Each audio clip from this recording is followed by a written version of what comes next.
I still remember the way my hands shook the moment I unlocked the door to my late husband's forbidden farm. The place he never allowed me to visit.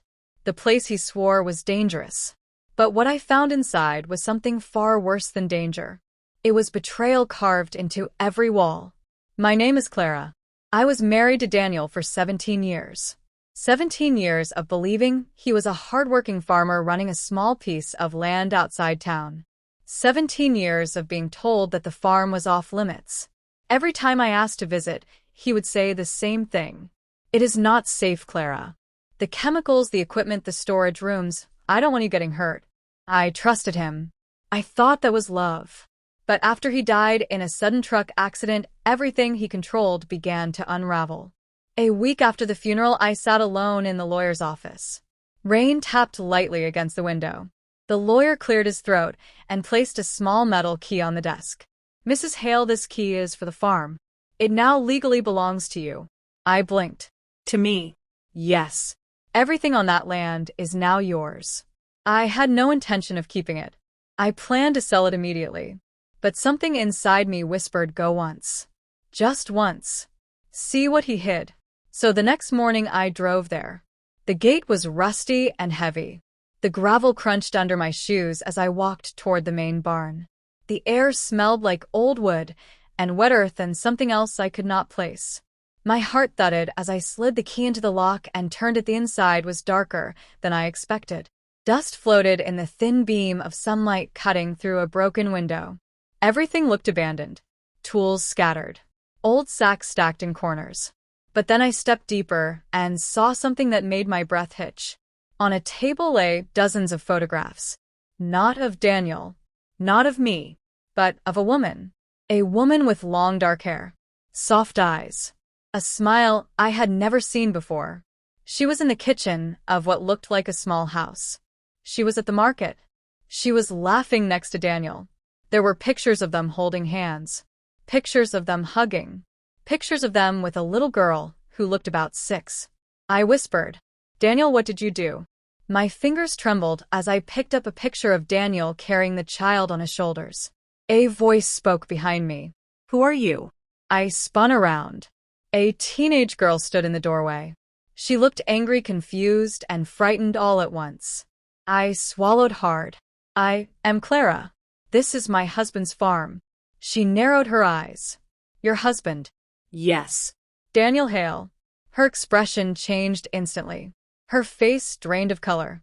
She whispered, he told us you were dead. My heart stopped. Us. She stepped aside and another woman entered. The woman from the pictures. She stared at me like she was looking at a ghost. You can't be her. Daniel said his wife died years ago in an accident. No. I said, I am very much alive. Silence filled the room. The woman placed a protective hand over the teenager's shoulder.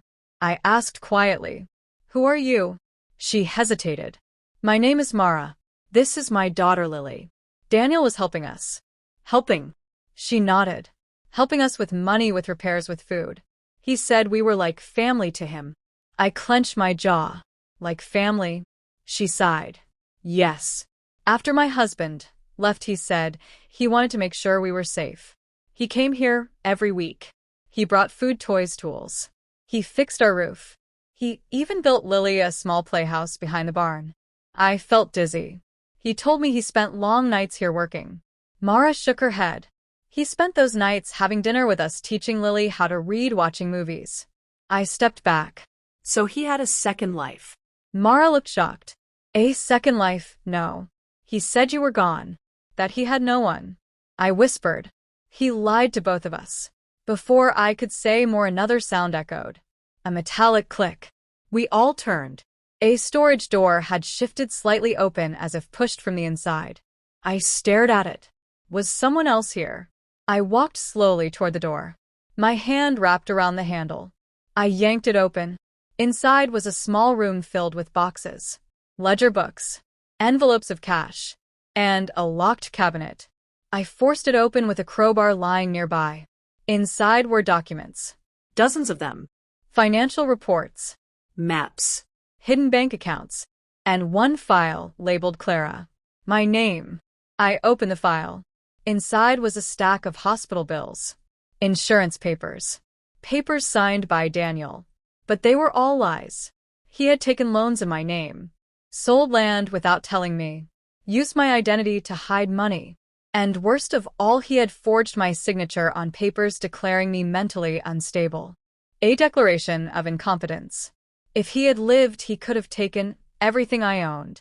My voice cracked. He was preparing to get rid of me. Mara gasped. He told me he was struggling to care for you, that you needed help. I shook my head. He made all of it up. My knees felt weak, but something colder, stronger began rising in me. Revenge. Not against Mara or Lily. Against the legacy he tried to leave behind. I made a decision. A sharp, calculated one. I turned to them. This farm is in my name now. Every cent, every inch, every secret. Mara looked terrified. Are you going to throw us out? I shook my head. No. You and Lily stay here. You were victims too. You get the house, the land behind the barn, everything you need. She stared at me. Why would you do that? Because Daniel wanted us to suffer. All of us. I will not continue his cruelty. But I will destroy every lie he left behind. And I did. I took the files straight to the authorities. Every forged signature, every hidden account, every stolen dollar. I sold Daniel's equipment and paid off the debts he hid. I shut down every operation he ran. I turned the farm into a community garden in Mara's name. People thanked me, but they had no idea I was burning the ghost of a man who had tried to erase me. A month later, Mara handed me a small box. Inside was a photograph of me standing at the farm on my first day there. Where did this come from? I asked. She smiled sadly. Daniel took it years ago. He kept it hidden. Maybe he loved you in some way. Maybe he was afraid you'd discover us. I don't know. I looked at the picture. My younger self smiling. Oblivious. Trusting. I whispered. Love without honesty is just fear wearing a mask. As I left the farm for the final time, the wind rustled through the fields like a long overdue confession. Daniel tried to control my life, even after death, but instead, he handed me the key to my own freedom. He spent years locking me out of the truth, but the moment I opened that forbidden door, I finally unlocked myself.